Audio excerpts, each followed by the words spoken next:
तो आप सुन रहे थे महाराष्ट्र के एक नाथ को, आप सुन रहे थे उद्धव ठाकरे से दूर हुए शिंदे को, जो अब मुख्यमंत्री बनने वाले हैं महाराष्ट्र के। यानी कि उद्धव की कुर्सी पर उस वर्षा में अब शिंदे नजर आएंगे, जिसके लिए शिंदे कहते थे कि वर्षा में एंट्री नहीं होती है। अब वहां एंट्री नहीं, उनकी ही स्थापना कर दी जाएगी।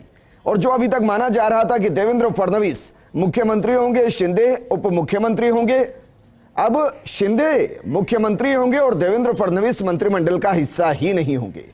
तो जिस तरीके से बीजेपी ने मास्टर स्ट्रोक चला है, क्या ये बीजेपी की मजबूरी थी या 2024 के लोकसभा चुनाव के लिए जरूरी था? इस पर बात करने के लिए हमारे साथ मौजूद हैं कांग्रेस के नेता R Tiwari ji, senior editor Sudhanshu Mathur ji और मुंबई से एसोसिएट एडिटर रैनी अब्राहिम जी। रैनी अब्राहिम जी, सबसे पहले मैं आपसे कमेंट चाहूंगा सर, क्या इस उलटफेर की महाराष्ट्र में किसी को भी उम्मीद थी कि देवेंद्र फडणवीस, जो पर्दे के पीछे पर्दे के आगे 106 विधायकों के साथ लार्जेस्ट पार्टी के साथ इस जंग को लड़ रहे हैं, वो कुर्सी छोड़ देंगे शिंदे के लिए? शिवेंद्र जी, किसी को भी ये जानकारी नहीं थी। ये केवल अमित शाह और देवेंद्र फडणवीस जी की ही जानकारी थी। भाजपा के ही लोग खुद हैरान रह गए इस बात को सुनकर।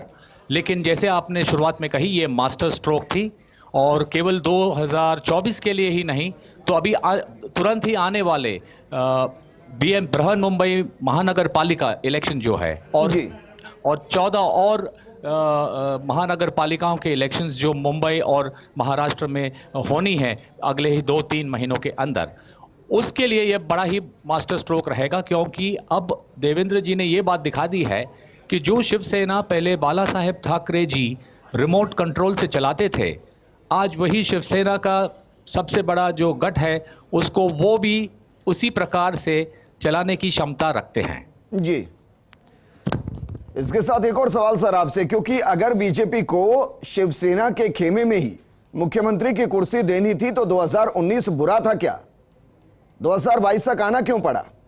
और अगर कुर्सी उनको ही देनी थी तो क्या ये पूरे तरीके से ठाकरे परिवार को महाराष्ट्र की सियासत में दूर करने का एक ऐसा फैसला लिया गया जिसमें शिव सैनिक बीजेपी के साथ हो, सब कुछ करने के बाद संवेदनाएं बीजेपी के पास हो और यह दिखाया जाए कि देखिए ये सत्ता के लिए ये नहीं किया गया है, हिंदुत्व के लिए किया गया है?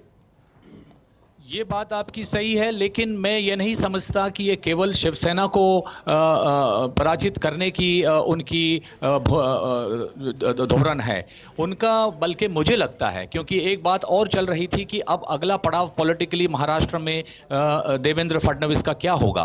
तो हमारी जानकारी के हिसाब से वो अगला पड़ाव करेंगे राष्ट्रवादी के लोगों को अपने तरफ खींचने के लिए। और इसमें एक अटकल जो बार बार निकल वो ये थी कि क्या अजित पवार दोबारा देवेंद्र फडणवीस से जुड़ेंगे।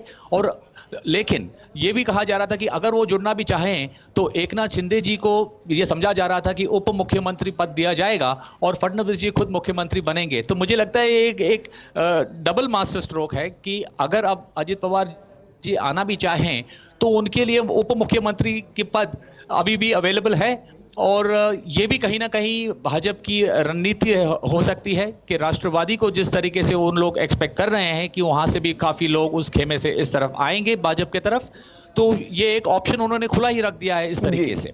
ठीक है सर, वापस मैं आपके पास आऊंगा। सुधांशु माथुर जी, क्या वाकई में बीजेपी ने ये सिर्फ 2024 को ध्यान में रखते हुए, आगामी चुनाव को ध्यान में रखते हुए किया, उद्धव को सबक सिखाने के लिए किया, और जो एजेंडे उनके महाराष्ट्र में पूरे नहीं हो रहे थे अब उनको शिंदे के जरिए पूरा कराया जाएगा? क्योंकि शिंदे बने ही हिंदुत्व के नाम पर है, तो जाहिर है हिंदुत्व से जुड़ा हर मुद्दा जो बीजेपी चाहती है शिंदे के सिर के ऊपर से होगा। निवेंद्र, देखिए ये जो एक अप्रत्याशित फैसला आया है उससे सीधा सीधा तो एक जो है वो मैसेज है कि भारतीय जनता पार्टी जो है जो दूध की जली हुई वो छाछ को भी फूंक फूंक के पिएगी। हम पिछले 3 दिन से इसी बात पे ज़्यादा चर्चा कर रहे थे और अंतोगत्वा वही हुआ। हाँ, हालांकि ये अनएक्सपेक्टेड जो है वो फैसला है कि फडणवीस ने जो है वो शिंदे को मुख्यमंत्री जो बनाने की घोषणा की है। मुझे लगता है इसके अंदर देखिए 2-3 जो बिंदु हैं जो मेरी नज़र के अंदर सबसे महत्वपूर्ण है। पहला बिंदु तो यह है कि शायद भारतीय जनता पार्टी शिंदे पर विश्वास नहीं कर रही है और ये बात हमेशा जहन में रही होगी। पिछले 10 दिन से जो महाराष्ट्र का राजनीतिक जो नाट्य या घटनाक्रम जो चला, उसने भारतीय जनता पार्टी को विश्वास करने के लिए जितना भी समय मिला होगा, शायद वो विश्वास इसलिए नहीं कर पा रहे हैं कि जो शिंदे जो हिंदुत्व की लड़ाई को लेकर या हिंदुत्व के मुद्दे को लेकर शिवसेना के साथ जुड़े थे, वो आज जो है भारतीय जनता पार्टी के साथ जो है आ गए या भारतीय जनता पार्टी को समर्थन दे रहे थे। तो आपकी निष्ठाएं जब अपनी मूल पार्टी के साथ नहीं है तो इसकी क्या गारंटी है कि जिस पार्टी के साथ आप जुड़ने की बात कर रहे हैं, आपकी निष्ठाएं हमेशा उसके साथ रहेंगी? नंबर एक। नंबर दूसरा, भारतीय जनता पार्टी अपना आप को इस चीज़ से जो है वो हमेशा उसने पीछे रखा कि वो जो है महाराष्ट्र की सत्ता की मलाई खाने के लिए ललचारी है।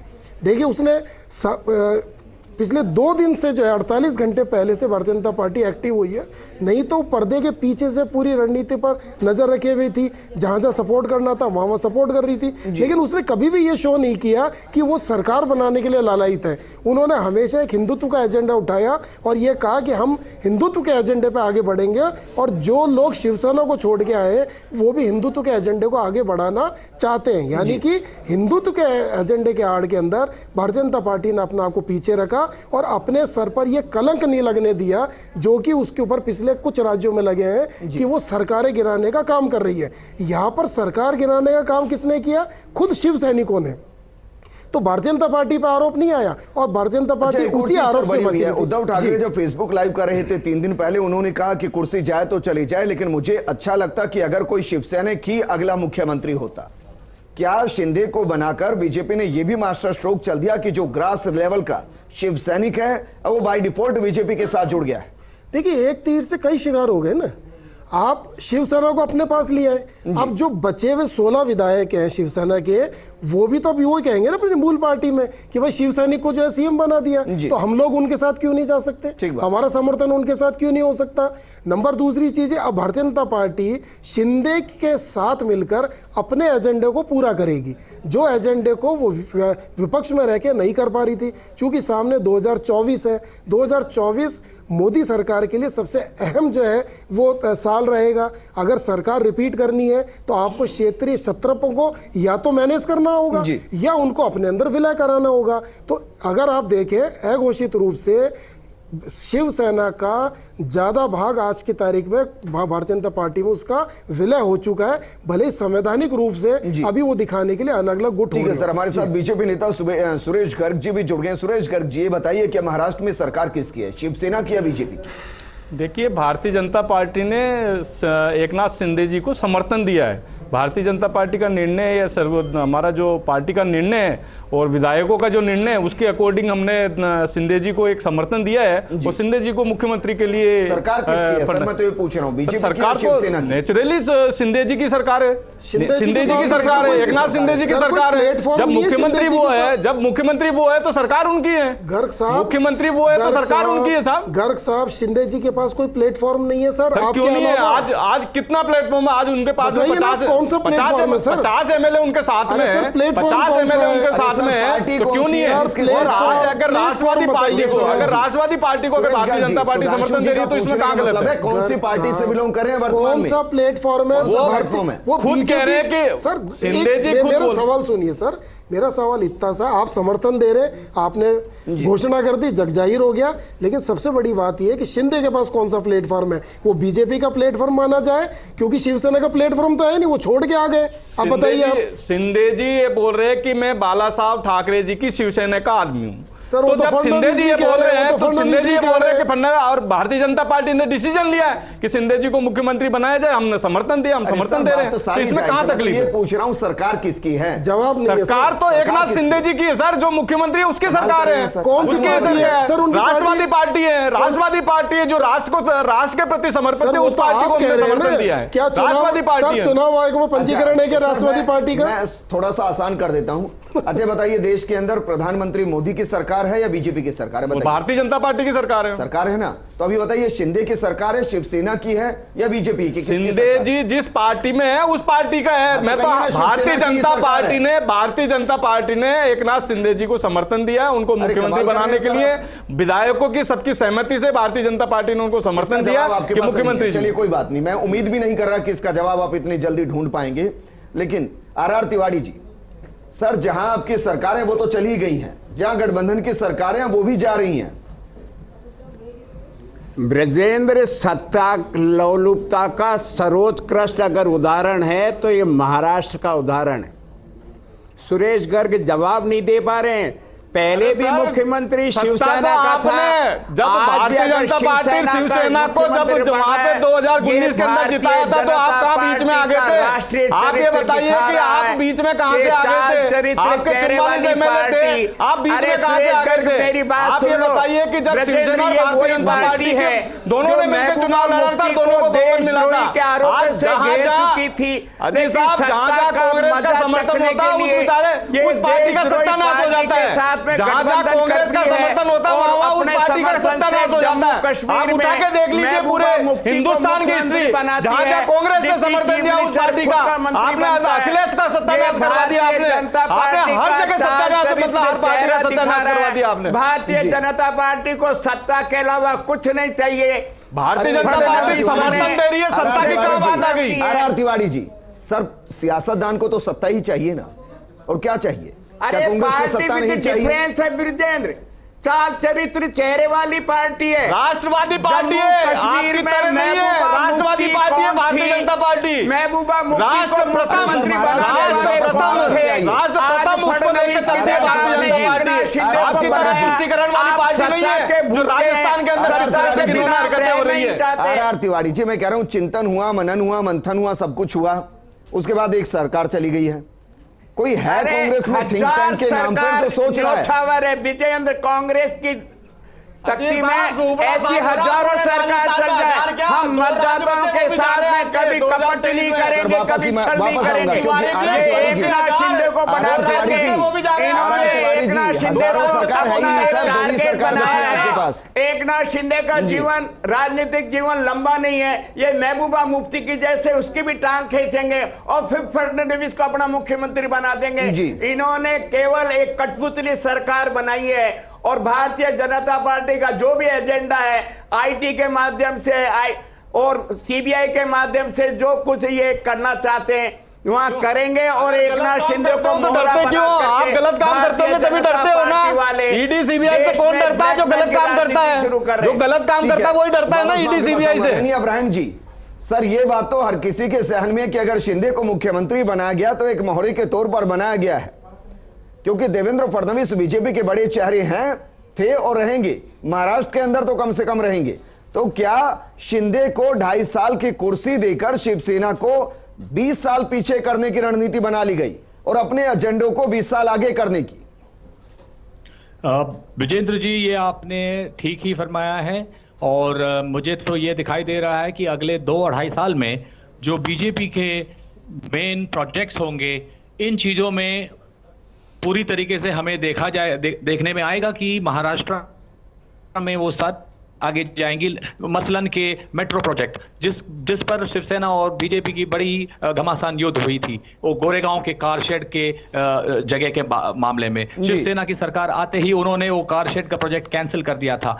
तो हमें दिखाई देता है कि फडणवीस जी की ही सरकार है, क्योंकि पहला ही प्रोजेक्ट मुझे जो जहां मेरी जानकारी है वो इसी मेट्रो कार प्रोजेक्ट पर शुरू होगा, क्योंकि वो देवेंद्र फडणवीस जी का पेट प्रोजेक्ट था और इसीलिए उस बात से वो बड़े नाराज थे कि उस प्रोजेक्ट को डिले हो गया। उसमें जैसे उनका समझ था कि हर महीने में 10,000 करोड़ का कॉस्ट एस्केलेशन हो रहा था, तो अब आते ही वो पहले शायद इसी प्रोजेक्ट की तरफ करेंगे। और जैसे आपकी बहस चल रही थी कि क्या ये कठपुतली सरकार है, बात दरअसल ये है कि एकनाथ शिंदे जी अपने 50 विधायकों को लेकर सरकार बना नहीं सकते थे, और ये फर्स्ट इंडिया ही थी जो 3 दिन पहले सबसे पहले जिसने घोषणा कर दी थी कि बीजेपी 1-2 दिन में अपना राजनीतिक रणनीति से लेकर बाहर आएगी, और हमने देखा कि दूसरे ही दिन उन्होंने सरकार बनाने की अपनी रणनीति लेकर बाहर आ गए थे। तो सही मायने में देखा जाए तो सही मायने में बीजेपी ही सरकार को चला रही है, और बीजेपी के 120 विधायकों के बिना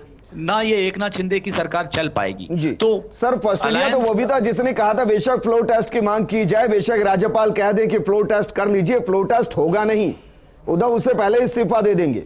लेकिन आपने ये तो बताया कि कौन कौन से ड्रीम प्रोजेक्ट थे देवेंद्र फडणवीस के जिन पर अब काम होगा, लेकिन पॉलिटिकल मूवमेंट क्या रहेंगे सर? अब पॉलिटिकल मूव क्या रहेंगे? अब वो शिंदे के थ्रू ही होंगे देवेंद्र फडणवीस के, वो क्या रहेंगे?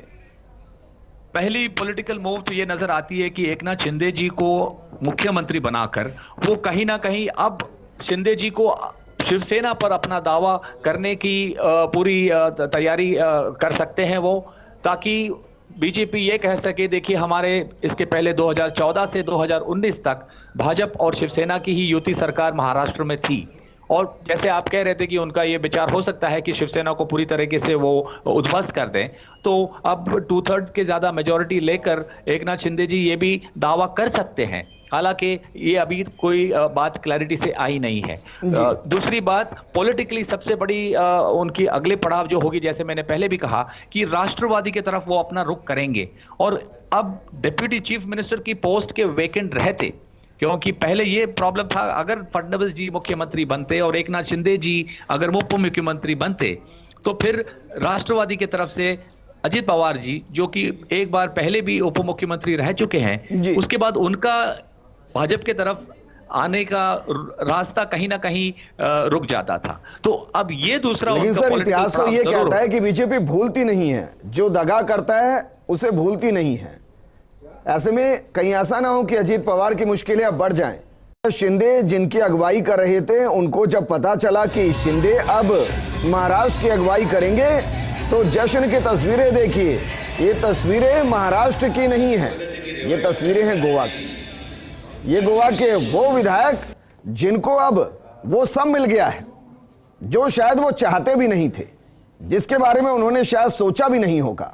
वो सोच रहे होंगे कि मंत्री बन जाएंगे शिंदे साहब, उप मुख्यमंत्री बन जाएंगे, लेकिन नहीं, शिंदे को मुख्यमंत्री बनाया गया और उसके बाद जश्न की तस्वीरें गोवा के अंदर है। अब वो जल्दी महाराष्ट्र लौट भी आएंगे।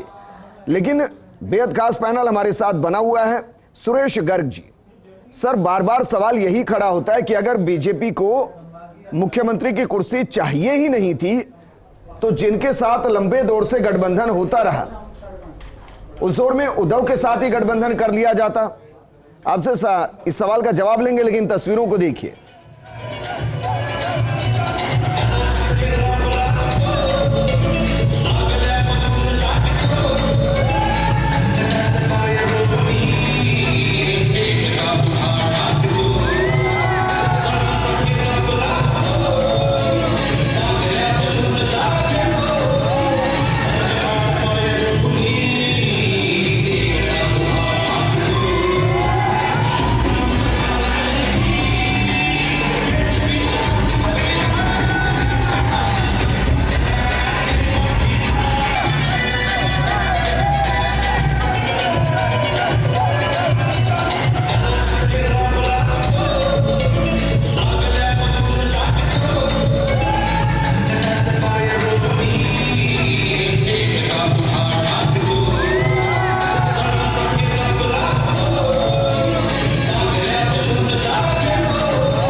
विधायक जश्न मना रहे हैं, लेकिन फैसले का मजा तो तब जब जनता जश्न मनाए, क्योंकि सरकारें जनता के लिए होती हैं, विधायकों के लिए नहीं होती।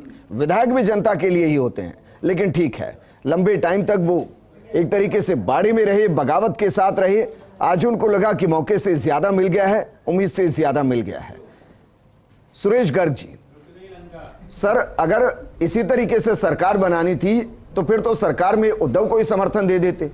समस्या कहां थी? देखिए सोलंकी जी, जब 2019 में इलेक्शन हुए थे तो भारतीय जनता पार्टी और शिवसेना दोनों ने मिलके चुनाव लड़ा था और भारतीय जनता पार्टी को 105 सीटें आई थी और शिवसेना को 55 सीटें आई थी। तब कहीं पर भी इस तरह का कोई समझौता नहीं था कि शिवसेना को 2.5 साल देना, शिवसेना को देना 2.5 साल भारतीय जनता पार्टी को, इस तरह का कोई डिसीजन नहीं था। ये सीधा सीधा था कि जिसके सबसे ज्यादा एमएलए होंगे उसको मुख्यमंत्री बनाया जाएगा। ये तो मैं एक चीज, अरे भाई है ना, पूरा समर्थन है हमारे पास भाई। मैं एक चीज जानता हूं कि अगर महाराष्ट्र की रक्षा के लिए अगर हमने उनको समर्थन दे दिया तो आपको तकलीफ क्यों है? महाराष्ट्र की रक्षा के लिए हमने समर्थन दे दिया तो आपको तकलीफ क्यों है? जब महाराष्ट्र की जनता को वहां पे न्याय नहीं मिल रहा था तब जाके हमने उनको समर्थन दिया है। हमने एकनाथ शिंदे जी को तब समर्थन दिया जब महाराष्ट्र की जनता को न्याय नहीं मिल रहा था। सुरेश गर्जी, आप ये कह रहे हैं कि अगर देवेंद्र फडणवीस मुख्यमंत्री होते, बीजेपी की सरकार होती तो वहां जनता को न्याय नहीं मिलता? न्याय मिल रहा, हम तो 5 साल हमने राज किया, जनता का सुशासन दिया, लेकिन अभी जो 2.5 साल का राज है उसके अंदर महाराष्ट्र के अंदर करप्शन की लाइन लग गई थी। 100 करोड़ रुपए के ठेके उठ रहे थे कि एक कमिश्नर 100 करोड़ रुपए का ठेका उठ रहा था। इस तरह के करप्शन वहां पे है। आज देखिए मंत्री अंदर जेल के अंदर है करप्शन के अंदर। तो ये इस तरह के 2.5 साल के अंदर जो महाराष्ट्र के हालात हो गए, उस हालात से त्रस्त होकर जनता की रक्षा करने के लिए भारतीय जनता पार्टी ने एकनाथ शिंदे जी को समर्थन दिया है। सरेंडर किया, समर्थन दिया, सरेंडर नहीं समर्थन दिया है भारतीय जनता पार्टी। समर्पण कहते हैं सुरेश गर्ग जी, समर्थन नहीं भैया, आपने तो देखो बिहार के अंदर लालटेन बुझवा दी, यूपी के अंदर उसकी साइकिल पंचर करवा दी, जहां जहां आपका साथ दिया है आपने उसकी एक की साइकिल पंचर होगी, एक की लालटेन बुझवा दी आपने तो भैया ये काम किया कि उसको जड़ से खत्म कर दिया आपने। कांग्रेस ने जिसका साथ दिया उसको जड़ से खत्म कर दिया। भारतीय जनता पार्टी वो सहयोगी पार्टी रहती है और अच्छी तरह से निभाना जानती है। कोई बिना आप रहना नहीं चाहते हो देश के अंदर। आपने महबूबा मुफ्ती जिसको आपने मुझे बताइए आपने बिहार में लालटेन का साथ दिया था ना, लालटेन को बुझवा दिया आपने यूपी के अंदर साइकिल को साथ दिया था, उसका पंचर निकलवा दिया। राजस्थान के अंदर तुष्टीकरण की राजनीति कर रहे हो ना आप, राजस्थान में तुष्टीकरण की राजनीति कर रहे हो ना आप। आए दिन यहाँ पे किस तरह की घटनाएं हो रही है, उदयपुर के अंदर कितनी बड़ी घटना हो गई है आपकी लापरवाही की वजह से। आप ये बताइए, आप मुझे ये बताइए कि उदयपुर में कितनी बड़ी घटना हुई है। वो बेचारा आपको सूचित कर रहा पुलिस वाले को, इसके बावजूद भी उसकी घटना मर्डर हो जाता है। लेकिन पानी के अंदर सुरेश गर्ग जी, अगर आप उदयपुर की घटना का जिक्र करिए तो आवाज बहुत आगे तक जाएगी, रुक जाइए सर। लेकिन सुधांशु माथुर जी, वापस मैं इस पॉलिटिकल इवेंट पर लौटता हूं। क्या बीजेपी इस एजेंडे पर काम करिए कि क्षेत्रीय पार्टियों को इतना या तो कमजोर कर दिया जाए या वो बीजेपी पर इतनी डिपेंडेंट हो जाए कि क्षेत्रीय अस्तित्व खत्म हो जाए? क्योंकि अगर वर्तमान स्थिति में बीजेपी के लिए कोई खतरा है तो वो क्षेत्रीय पार्टियां हैं। नेशनल लेवल पर कोई खतरा दूर दूर तक अभी अगले 5-7 साल दिखाई उसको नहीं दे रहा है। तो क्या क्षेत्रीय पार्टियों को डिसोल्व किया जा रहा है, खत्म किया जा रहा है, जैसे यूपी से, हरियाणा से और अब महाराष्ट्र से? क्या उस दिशा में बीजेपी सोच रही है? देखिए विजेंद्र, बात की शुरुआत यहाँ से करते हैं। एक पुरानी कहावत है कि 2 पाटन के बीच में साबुत बचा न कोई। मुझे लग रहा है मैं आज 2 विचारधाराओं के बीच में फंस गया हूँ। उम्मीद करता हूँ कि इस डिबेट के बाद मैं साबुत बाहर निकलूँ यहाँ से। नंबर दूसरी चीज़ है कि आपने जो क्षेत्रीय पार्टियों के मर्जर की बात करी, तो भारतीय जनता पार्टी, देखिए भारतीय जनता पार्टी भी राजनीति कर रही है ना। इससे पहले 50 साल 56 साल कांग्रेस ने राज किया, कांग्रेस राजनीति करती थी। तो राजनीति करना और अपनी राजनीति को बढ़ाना और अपना आधिपत्य को बढ़ाना कोई गुनाह नहीं है। अब वो ठीक है कि आप किन रणनीति के तहत किस तरह अपनी राजनीति को आगे बढ़ाते हैं, ये एक अलग चीज़ है। भारतीय जनता पार्टी ने, जब भारतीय जनता पार्टी शुरू में आई थी तो 2 लोग जो है उसमें बैठते थे सदन में। वहाँ से 92 का जो है मंदिर आंदोलन पकड़ा और भारतीय जनता पार्टी का जो बीज था उसका प्रस्फुटन हुआ और उसके बाद वो वटवृक्ष बनने की तरफ आगे बढ़ रही है। विपक्ष जो है वो कटाक्ष जरूर करेगा या दलीलें जरूर देगा। मुझे लगता है कि आप देखिए उत्तर प्रदेश के अंदर Bahujan Samaj party, Samajwadi party, Congress, Bharatiya Janata party और कुछ क्षेत्रीय दल, अपना दल वगैरह जैसे जो थे, तो भारतीय जनता पार्टी ने अपना वर्चस्व बढ़ाने के लिए क्या किया, क्षेत्रीय दलों को अपने साथ मिलाया। सपा और बसपा वहाँ दो बड़े दल थे, तो सीधे तौर पे वो नहीं आए। लेकिन इस जो चुनाव अभी जो चुनाव हाल यूपी में हुआ है, आप देखिए कि बसपा की हालत वो हो गई है कि वो अपने ही गृह राज्य के अंदर 2 सीटों पे सिमट गई है। अगर हम महाराष्ट्र पे वापस आते हैं तो महाराष्ट्र में आप देखिए कि 1984 के अंदर भारतीय जनता पार्टी और शिवसेना के गठबंधन की शुरुआत हुई और प्रमोद महाजन उसमें एक तरह से मीडिएटर का उन्होंने एक ब्रिज का काम किया। 2084 के अंदर 2 लोकसभा सीटों पर शिवसेना के सैनिक चुनाव लड़े भाजपा के सिंबल पर, उसमें एक मनोहर जोशी थे और एक और थे, हारे बात अलग थी। 89 में पहला गठबंधन हुआ और उसके अंदर प्रमोद महाजन चूंकि बाला साहब ठाकरे के बड़े करीब थे, दोनों की विचारधाराएं लगभग सिमिलर थी, इसलिए इनका गठबंधन बना। लेकिन आप देखिए कि धीरे धीरे भारतीय जनता पार्टी ने जिसने उंगली पकड़ी थी, आज आते आते पोछा पकड़ लिया। आज अगर आप वहाँ का प्रेजेंट आप पॉलिटिकल सिनेरियो देखेंगे तो जिस भारतीय जनता पार्टी ने शिवसेना की उंगली पकड़ी थी, आज वो 72% जो है वहाँ पर अपना आप को उसने फैला लिया है, अपना स्प्रेड कर लिया है और शिवसेना 24% पे आगे सिमट गई है। इसी तरह से आप बिहार के अंदर जब भारतीय जनता पार्टी को आगे बढ़ना था तो उसने वहाँ की क्षेत्रीय पार्टियों को अपने साथ मिलाया। हाँ, वहाँ पर नीतीश कुमार जो है अभी भी भारतीय जनता पार्टी के, मुझे लगता है कि पूरी तरह से उनके कलेवर में अभी तक नहीं रंगे हैं, इसलिए वहाँ पर बार बार 19-20 का जो है मतलब राजनीतिक उठापटक दोनों के बीच में नूरा कुश्ती चलती रहती है। लेकिन जो आज भारतीय जनता पार्टी ने महाराष्ट्र में जो कार्ड खेला है उसमें उसने अपना आप को सेव कर लिया है। कल को अगर सरकार गिरेगी तो कहेंगे हमने तो समर्थन दिया था, भारतीय जनता पार्टी कहेगी हमारे सिद्धांतों पे नहीं चले, हमारे सिद्धांतों के विपरीत थे, तो ठीक रहा किसके सिर फुटेगा? शिंदे के। जैसा हमने शुरू में पूछा अपने साथी जी गर्ग साहब से कि भाई शिंदे का प्लेटफॉर्म क्या है, कोई प्लेटफॉर्म नहीं और ये प्लेटफॉर्म देंगे भी नहीं। लेकिन एक एडवांटेज जो ये लेना चाहते हैं कि शिवसेना के नाम पर संभवतः बाकी के जो शिव सैनिक अभी उद्धव ठाकरे के घर में बैठे हुए हैं वो आके मिल सकते हैं, और अगर वो आके मिल गए तो ये सिंबल के ऊपर जो है अपना दावा ठोकेंगे, और जब सिंबल पे दावा ठोकेंगे तो मुझे लगता है कि शिवसेना का अघोषित रूप से भारतीय जनता पार्टी में मर्जर जरूर होगा। ठीक है, रैनी जी हमारे साथ है। रैनी जी, 2 सवाल आपसे हैं सर। पहला सवाल तो ये कि अब देवेंद्र फडणवीस का अगला मूव क्या होगा, उनका पॉलिटिकल अगला कदम क्या होगा, या उनको बीजेपी ने क्या कुछ कहा कि आप मुख्यमंत्री की कुर्सी छोड़िए हम आपको ये देते हैं? पहला सवाल। दूसरा सवाल सर ये कि अगला चुनाव क्या देवेंद्र फडणवीस के नेतृत्व में बीजेपी लड़ेगी या शिंदे चेहरा होंगे?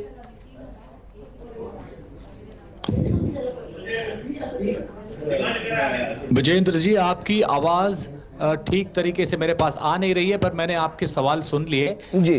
तो उसके जवाब में मैं ये कहूँगा, पहला सवाल केवल देवेंद्र फडणवीस जी ने मुख्यमंत्री पद को नहीं लेने का जो निर्णय है, ये थोड़ा सा दो संदर्भ में देखना पड़ेगा। एक तो शॉर्ट टर्म उनके गोल क्या है और लॉन्ग टर्म गोल क्या है। तो शॉर्ट टर्म गोल तो मैंने जैसे आपसे पहले भी कहा कि जो आ रही हैं इलेक्शंस महानगर पालिकाओं की, एक 14 ऐसे महानगर पालिकाएं हैं इंक्लूडिंग मुंबई शहर में जो चल रही है, जो देश की सबसे ही सर्वोत्तम और सबसे अमीर महानगर पालिका के नाम से जानी जाती है। तो ये होगा उनका शॉर्ट टर्म गोल। वो नहीं चाहते थे कि कहीं ना कहीं शिवसेना को जो सिंपैथी वेव मिल सकती है कि ये जो अभी पिछले 15-20 दिनों में हुई है कि शिवसेना के बागी विधायक चले गए छोड़कर, तो वो जो सिंपैथी वेव क्रिएट होगी शिवसेना के तरफ, उसको कहीं ना कहीं न्यूट्रलाइज करने के लिए उन्होंने एकनाथ शिंदे जी को ही मुख्यमंत्री बना दिया यहाँ से। वो रहा शॉर्ट टर्म गोल्स की बात। और लॉन्ग टर्म की अगर आप देखेंगे तो भाजपा की तरफ से एक बात रणनीति में तय ये है कि वो चाहते थे कि कुछ भी हो जाए 2024 के इलेक्शंस के पहले, जब भी अगले इलेक्शंस होंगे महाराष्ट्र में, उसके 1 साल पहले तक उनकी सरकार यहाँ पर महाराष्ट्र में उन्हीं के कंट्रोल में रहे और वही चलाएं। तो ये दोनों गोल्स को लेकर वो आगे बढ़ रहे हैं। रहा आपका दूसरा सवाल, जहां पे आपने कहा कि फडणवीस जी के संदर्भ में 2024 की इलेक्शन, अभी तक जितने भी हमारे पास संकेत आए हैं वो स्पष्ट तरीके से हमें यही बताते हैं कि 2024 के इलेक्शन महाराष्ट्र में देवेंद्र फडणवीस जी के लीडरशिप नेतृत्व में ही लड़ा जाएगा। लेकिन जैसे जी। आज हमने देखा कि हम उम्मीद कर रहे थे कि फडणवीस जी ही मुख्यमंत्री बनेंगे, तो जब जो ये चेंज हुआ है वो एक master stroke upon master stroke था कि शॉर्ट टर्म और लॉन्ग टर्म गोल्स को जी। नजर रखते ठीक है सर, कम शब्दों में आपसे मैं उद्धव ठाकरे को लेकर भी सवाल करूंगा कि अब उद्धव ठाकरे लगभग निरुत्तर हैं इस पूरे मामले के अंदर। क्या यह संभावना कहीं दूर दूर तक आपको दिखाई दे रही है कि वो कहें कि चलिए ठीक है, शिंदे के समर्थन में हम भी हैं, क्योंकि एक शिवसैनिक मुख्यमंत्री बन रहा है?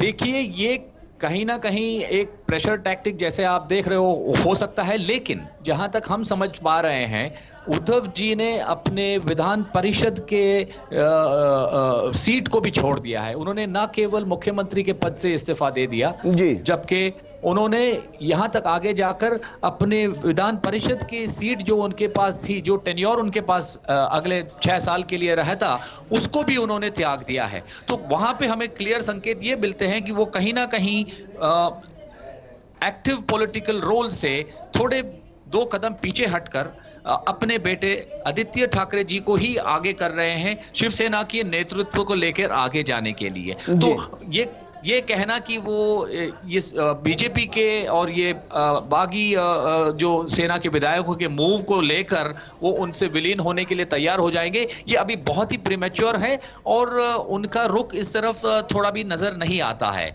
जी ठीक है। आर तिवारी जी, सर अगली बार तो मुझे लगता है आप गठबंधन भी नहीं करेंगे किसी पार्टी से, तैयार नहीं होगी दूसरी पार्टी।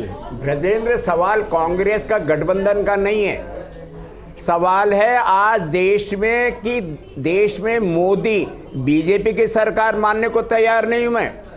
मोदी देश में विपक्ष को जिंदा रखना चाहते हैं या नहीं चाहते हैं? दुनिया का सबसे बड़ा लोकतंत्र यहां देश में रहेगा या नहीं रहेगा? एक व्यक्ति की एक विचारधारा तमाम दलों को खा जाएगी क्या? कांग्रेस सत्ता में रहे या भारतीय सत्ता जनता में पार्टी नहीं क्या रहे, करे इसका कोई फर्क नहीं तो पड़ता। विपक्ष कमजोर है, इसमें भारतीय जनता पार्टी का क्या दोष है भाई? अगर विपक्ष कमजोर है, आपका नेता कमजोर है, तो हम क्या करें? आपके नेता को सुधारो ना। हर 1.5 महीने में तो विदेश यात्रा पे चला जाता आपका नेता, हर 1.5 महीने में तो विदेश यात्रा पे चला जाता है, इंडिया के अंदर पर्यटन के रूप में आता है आपका नेता। पहले आप ये तो डिसाइड करो ना आपका नेता कौन है। आपका यही पता नहीं चलता आपका नेता कौन है। हर 1.5 महीने के अंदर विदेश यात्रा पे चला जाता, पर्यटन के रूप में आते इंडिया के अंदर आते हैं, 1.5 महीने रुकते हैं, फिर विदेश यात्रा पे चले जाते हैं। तो आप भैया जब विपक्ष कमजोर है तो क्या करें? लोकतंत्र के लिए खतरा है, कांग्रेस जो है उसको पूरे हिंदुस्तान से जीरो करने का भारतीय जनता पार्टी का लक्ष्य है, उसको जीरो करके रहेंगे। आपकी 2 राज्यों में सरकार है, वो भी 2023 के अंदर चल जाएगी। नितिन गडकरी जी कौन है? Are Tiwari ji, Nitin Gadkari ji Bharatiya Janata party के मजबूत करने की जिम्मेदारी सरकार की थोड़ी ना है। नितिन गडकरी जी देना जरूरी है। सड़क मंत्रालय बहुत अच्छा काम कर रहे हैं नितिन गडकरी जी, क्या काम नहीं कर रहे हैं बताइए? बहुत अच्छा मंत्रालय संभाल रहे हैं वो। नरेंद्र मोदी जी तमाम विपक्षी दलों को, चाहे वो क्षेत्रीय दलों चाहे राष्ट्रीय दलों, आर तिवारी जी, सर विपक्ष को मजबूत रहने की जिम्मेदारी तो विपक्ष के ही नेताओं की होगी।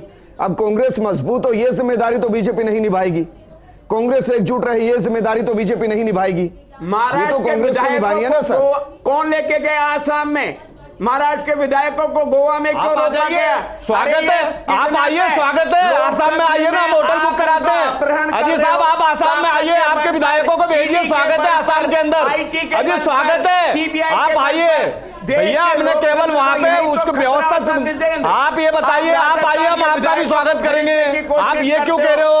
आप आइए ना, आपका भी स्वागत है वहां पर। महाराष्ट्र की सरकार को धराशायी करते हो, मध्य प्रदेश की सरकार को धराशायी। आप इतने कमजोर क्यों हो? सरकार को आप इतने कमजोर क्यों हो जो धराशायी हो जाते हो? लोकतंत्र के ये बताइए, आप कमजोर क्यों इतने जो धराशायी हो जाते हो? आप देश के अंदर लोकतंत्र को तिवारी जी, आपके नेतृत्व को देखो, इतना कमजोर नेतृत्व क्यों है? जगह जगह जहां भी आप समर्थन देते जाते हो, वहां से आपकी पार्टी समाप्त होती जा रही है, दलों को समाप्त करते जा रहे हो। आप विचार करो, ये विचार करने का मुद्दा है।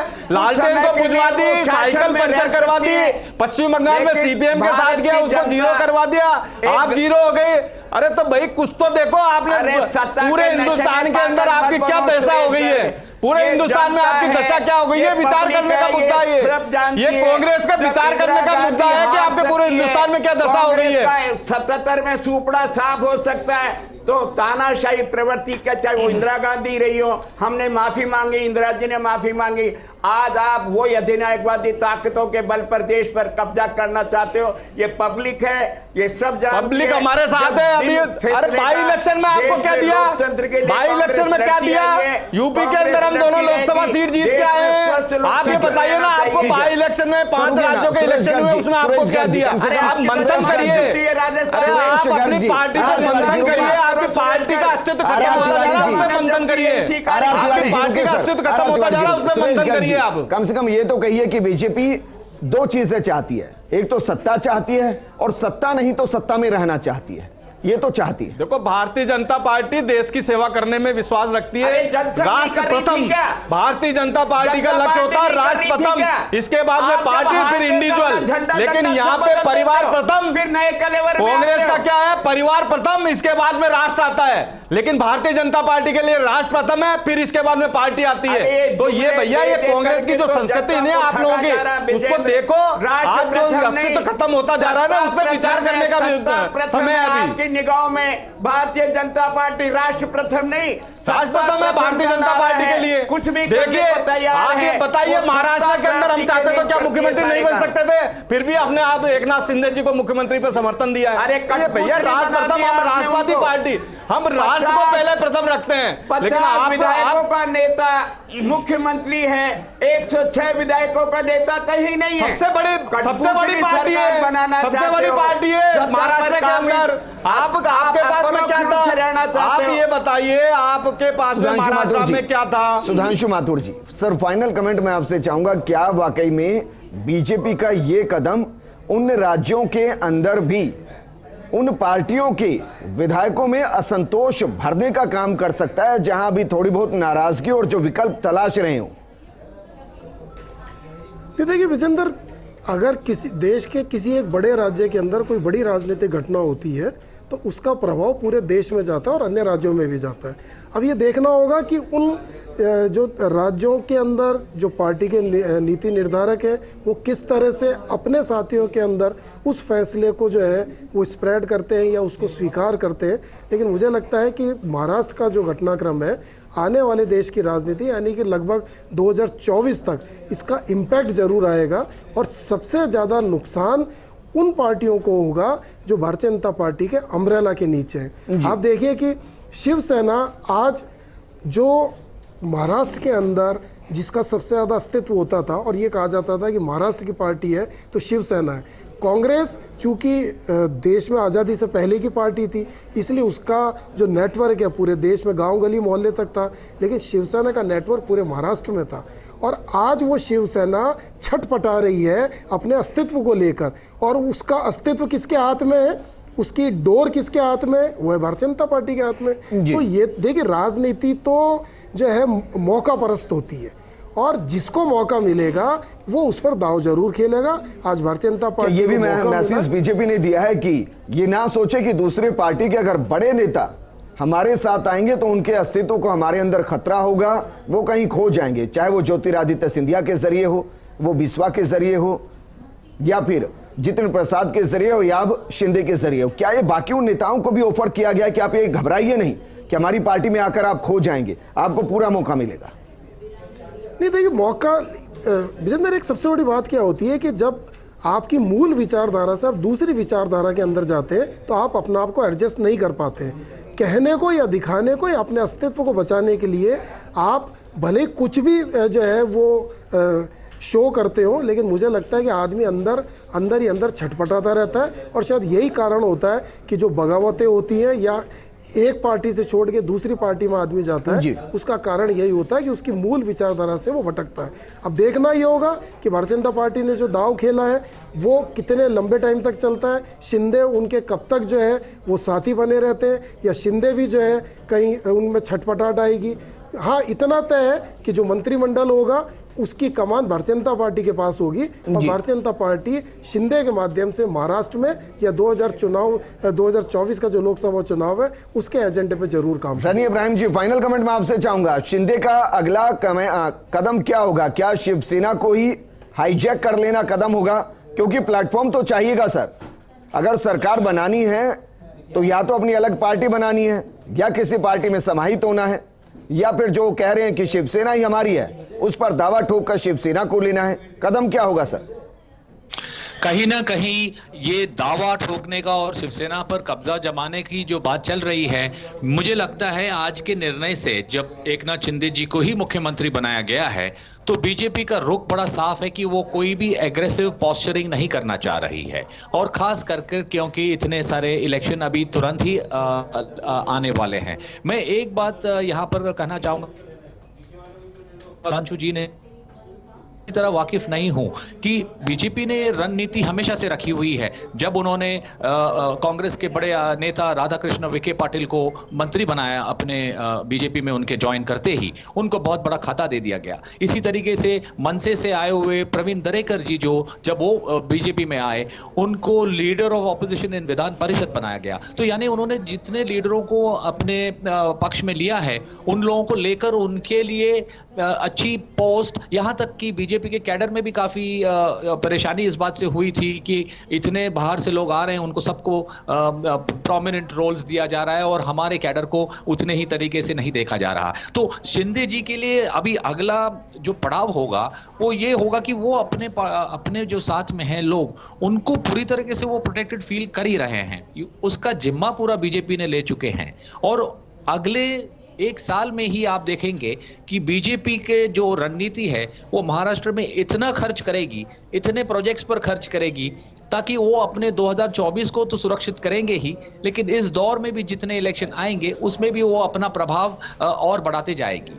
तो मेन यहाँ पर देखने की बात यह है कि जो शिवसेना के साथ विधायक बचे हैं जो 16 हैं, बीजेपी को मुझे नहीं लगता वो अभी तक तो समझ चुके हैं कि जो लोग आ रहे थे वो आ चुके हैं शिवसेना से। जी तो मैंने शुरू में ही एक सवाल इसलिए पूछा था कि शिंदे का प्लेटफॉर्म क्या। बिल्कुल ठीक बात, और यही कारण है कि पूरी डिबेट में अभी तक भी जवाब नहीं मिला कि शिंदे का प्लेटफॉर्म क्या, शिंदे बीजेपी या शिंदे शिवसेना या शिवसेना अलग से गुट, अलग से कोई पार्टी का गठन करेंगे। शुक्रिया सर हमारे साथ जुड़ने के लिए। सुरेश जी आपका भी शुक्रिया, सुधांशु जी और आर तिवारी जी आपका भी शुक्रिया। अगली तस्वीर यही साफ होनी है कि शिंदे का प्लेटफॉर्म क्या होगा, और अगर जो प्लेटफॉर्म वो चुनेंगे उसका भविष्य क्या होगा। नमस्कार।